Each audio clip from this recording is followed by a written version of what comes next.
Et tu vois ma fenêtre? Un ami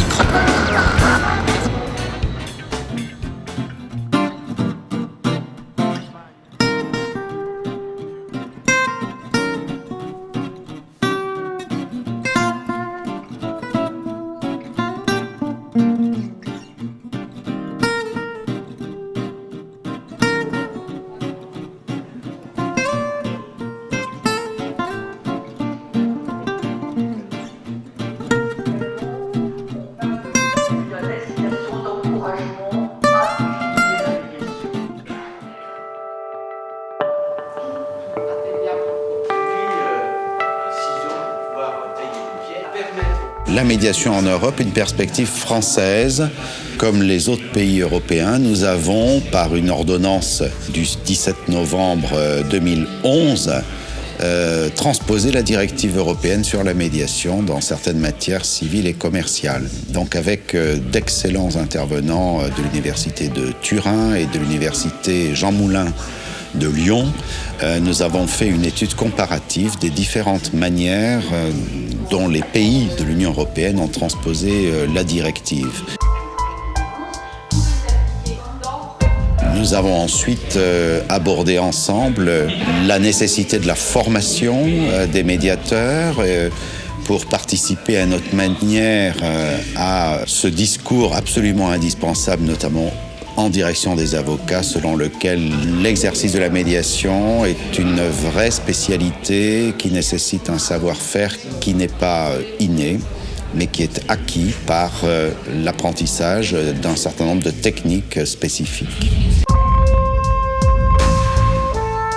La formation à la médiation, c'est un processus qui est très structuré, qui doit respecter des étapes, dans lequel il y a des règles, il y a des outils à maîtriser et une fois qu'on a intégré ces règles et ces outils, la personnalité du médiateur intervient. Elle est très très importante, mais cette formation sert à donner un cadre. Ensuite, le médiateur s'appropriera ces règles et ces outils pour en faire quelque chose qu'il mettra à sa main pour devenir un médiateur facilitateur, un médiateur aviseur, un médiateur accoucheur. La personnalité du médiateur et ce qu'il en fait de cette formation est très très importante après.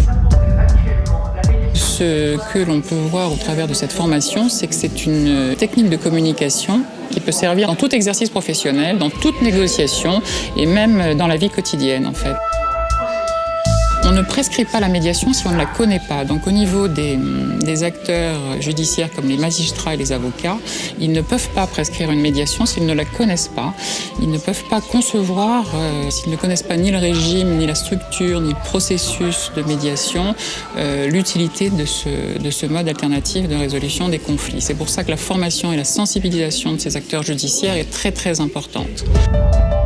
Une médiation faite par un médiateur non formé fait du mal à la médiation. Une médiation qui n'aboutit pas par manque de formation parce que le médiateur est mauvais, cela fait du mal à la formation. Donc je pense que vraiment on ne naît pas médiateur, on le devient et la première étape c'est la formation.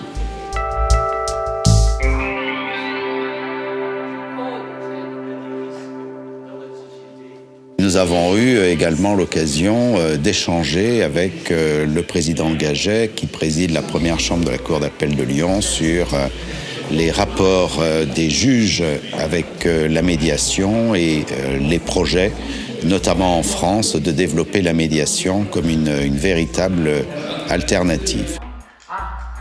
Ce qui est intéressant, c'est que la médiation peut permettre aux parties de trouver elles-mêmes une solution à leur litige, alors que lorsqu'elles agissent en justice, eh bien, ce litige va rentrer dans une procédure très codifiée qui les oblige à suivre des formes ritualisées.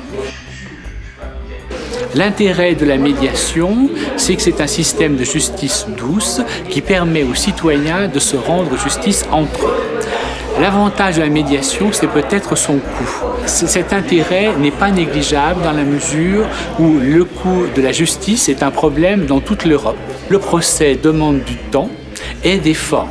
Dans le système de la médiation, l'idée est que les parties elles-mêmes, en dehors du procès, vont trouver une solution qui sera plus rapide, plus efficace parce qu'elle sera exécutée et moins coûteuse parce qu'elle aura demandé moins de temps. Je crois qu'il ne s'agit pas de supprimer l'accès au juge du citoyen européen. Au contraire, il s'agit de l'aider à faire ses choix personnels entre un vrai procès selon les techniques procédurales et d'autres formes de justice moins coûteuses, moins solennelles et plus rapides et en général aussi efficaces qu'un jugement. Donc ça a été une journée très riche qui a incarné le jumelage que nous avons entre le barreau de Turin également et le barreau de Lyon, mais aussi les liens qui unissent nos centres d'arbitrage et de médiation, ainsi que nos universités, Jean Moulin et l'Université de Turin, qui depuis longtemps coopèrent par l'échange de professeurs invités et de reconnaissance mutuelle des diplômes.